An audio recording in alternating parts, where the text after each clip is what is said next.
galing kaming Deca Homes, Tugbok. So, papunta kaming Hacienda Torrentira. We are celebrating 18th anniversary. So, dun kami kakain. So, bago ang lahat, please like, subscribe, and share. So, I hope you enjoy watching. Tara, samahan nyo kami sa aming celebration. Ito naman ay papasok sa mismong resto. So, kung makikita nyo, maraming, bali nature siya, nature. Ayan, papunta na kami sa loob. Ang saya, ang ganda ng nature. Ayan, ito yung reception area. Actually, dito ka magsistay muna bago ka nila papasukin kasi 11 o'clock pa ang open ng resto. Meron silang mga grapes dito, may mga chicken, iba't ibang mga fruits. Hindi na kami pumasok. Ayan, naglakad-lakad muna kami while waiting na ma-open yung resto. Ito yung kabuuan ng kanilang hacienda. Diba? Ang ganda.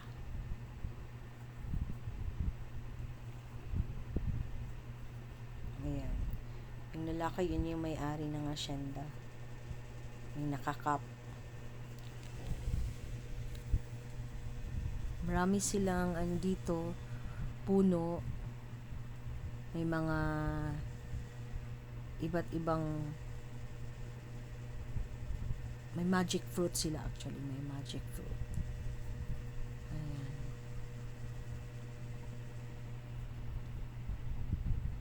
So, hopefully, magustuhan nyo din dito. Sa ano to sa Balingaing. Quarry Road. Kung sa Deca kayo galing, mga 10 to 15 minutes away. Kung Deca kayo galing sa may Deca Tugbok. Pero kung downtown, siguro mga almost 1 hour and 30 minutes ang papunta dito. Ma-enjoy nyo talaga dito dahil ano siya, nature. Pag mahilig kayo sa nature. Ayan. Ito, ayan, open na ang resto. Maaliwalas, maganda. Actually, maraming naka-reserve. O, ayan, kami pa ang nasa unahan. Sa may entrance talaga kami. Marami silang food. Iba't ibang klase. Ayan, Bicol Express yan.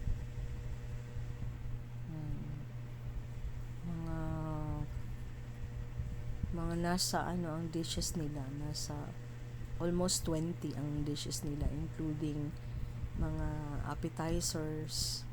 Yun. Masarap, marami silang iba't ibang menu. Actually, ang per head dito ay $399, 11 to 2 p.m. lang every Sunday. Tapos meron silang a la carte naman ng Monday to Saturday, tsaka 3 p.m. ng Sunday. Yun ang mga a la carte nila. Ang dami-dami, masarap. Marami silang panghimagas, may fruits. Ayan.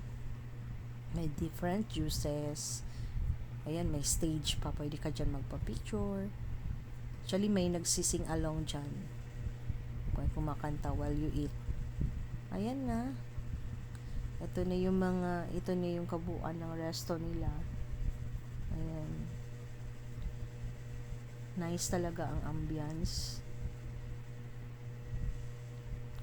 Kung mag-date kayo dito, ito tahimik na lugar. Ayan na yung mga photos namin.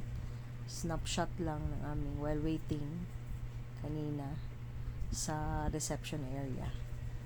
Ayan. Nag-selfie pa. Ayan guys. Sana na-enjoy niyo yung pag-tour ko sa Hacienda. Maraming salamat. Thanks for watching.